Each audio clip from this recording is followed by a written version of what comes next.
I want to talk today about 5 ways to reprogram your subconscious mind. And the 5 ways that we're going to discuss today is meditation, affirmation, visualization, gratitude, and this last one is interesting, but it's prayer. And the reason why I've chosen these 5 ways is because when I reflect upon my journey and the journey that I'm still on, in the realization of knowing that I can achieve and create and do whatever I want to do, these are the 5 things I would say that's definitely enlightened my perspective and assisted me in reprogramming my own subconscious mind. Out of all of the 5, the first one we're going to dive into today is meditation. You see, I remember when I first started meditating and how it came to me, and it's going to sound so out there, but I remember I was about 21 and me and my partner at the time took my son to Butlins, and I remember as I was going to Butlins, I just had a weird urge to just sit down and meditate, and I used to think, what the hell is this sitting down with your hands and just, sitting down. I had a weird image of an Indian guy, and that's what it meant to meditate. But I sat down in meditation, and as I sat down and I was just sitting down, breathing in and out, and just getting comfortable with my own mind, getting comfortable with my thoughts, getting comfortable with my feelings, I came to the realization that by consistently going inside, something can begin to happen in my imagination, in my mind, in my body.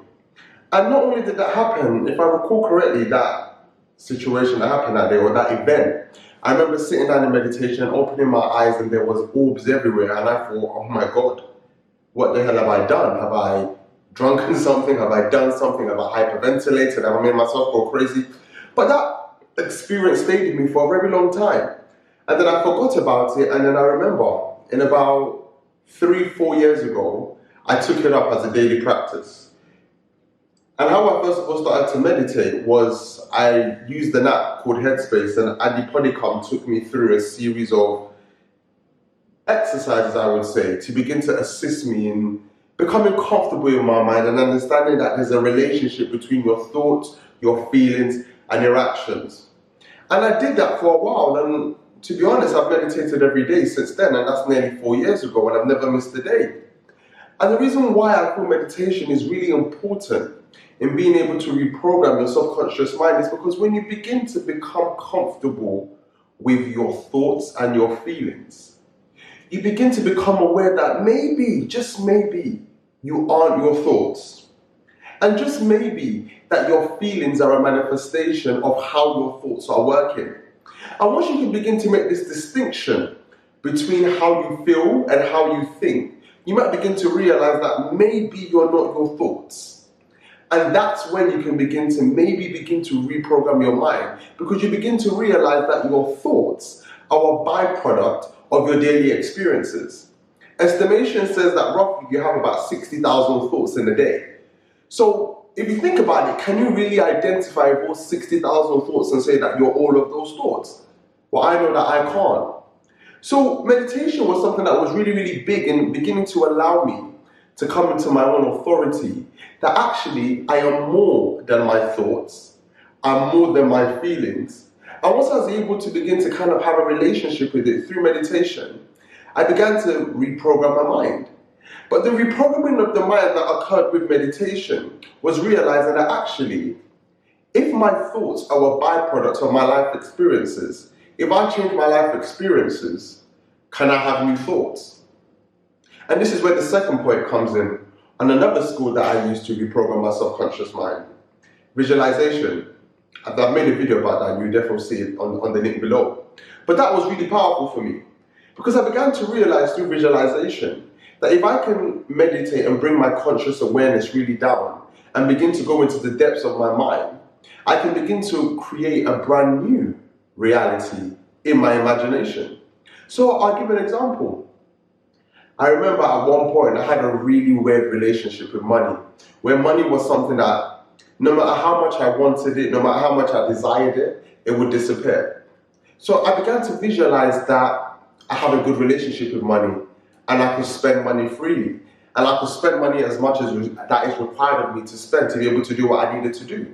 And I did this as an experiment for about 7 to 8 weeks. And that's the thing you're going to realize. When you begin to reprogram your mind, you've got to adopt an experiential attitude. If you want to tweak something, you need to be able to test it, see if it works. If it doesn't, let it go. If it does, continue to use it. So I began experimenting with this visualization.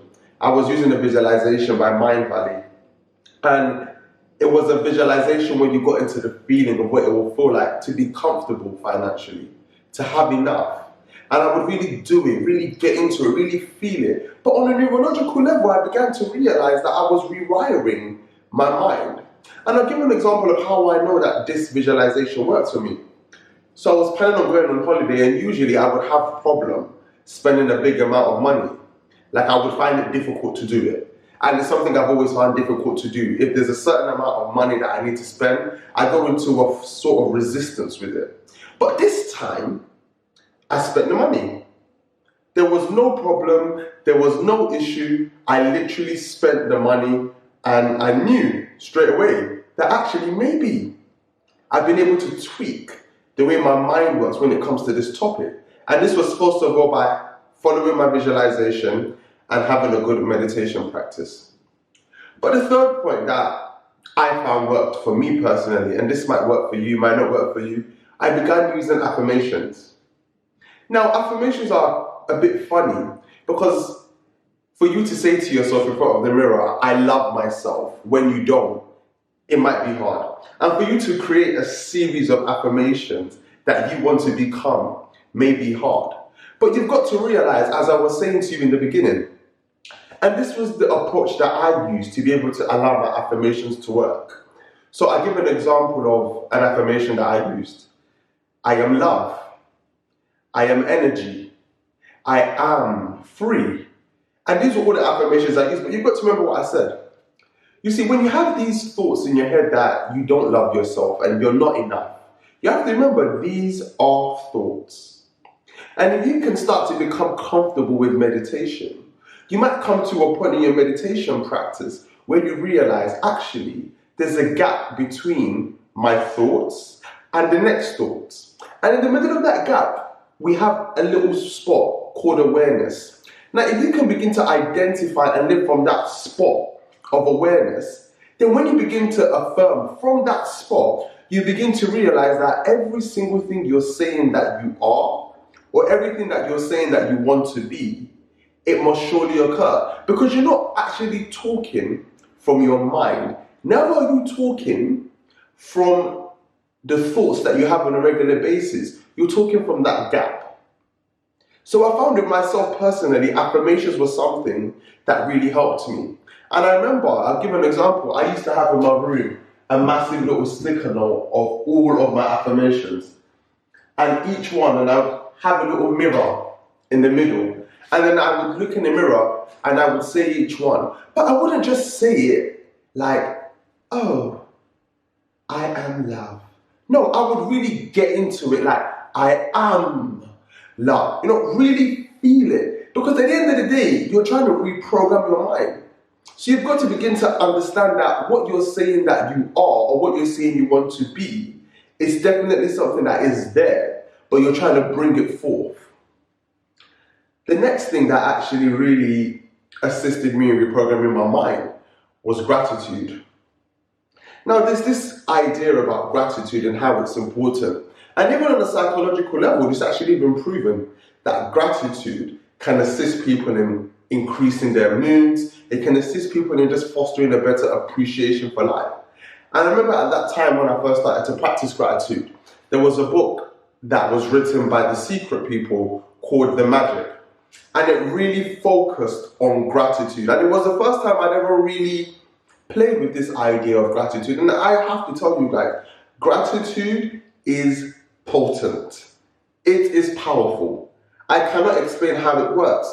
But when you come into a meditative stance and you go, remember what I said, go to the point in between the thoughts and expand it and live from that point of your awareness and begin to say, Thank you for my arms. Thank you for my legs. Thank you for my lips. Thank you for my eyes. Thank you for my ears. Thank you for my mum. Thank you for my dad. You know, even as I say it now, I feel the goosebumps, because if you're able to be grateful for what you have now, when more begins to come, you realize that it's the same essence, it's the same frequency, it's the same vibration.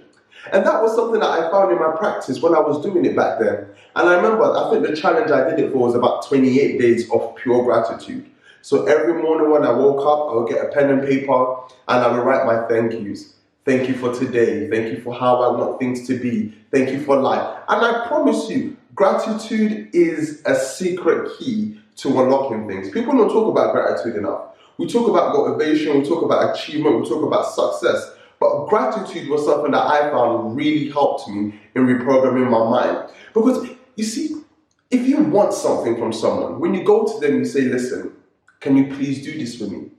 So if you want to kind of petition your subconscious mind to begin to change and begin to reprogram itself, you need to kind of move your lens from not having, not seeing, to begin to having.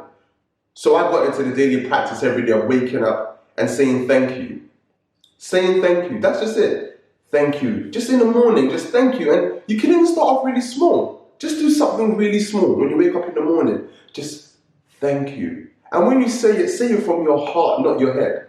You know, thank you. Like, you know, when you do something for someone, or someone does something for you, and you really feel the appreciation that they have given to you or you've given to them, and there's that sincere thank you. When you practice gratitude, I need you to go into that state. Sincere appreciation for what you have.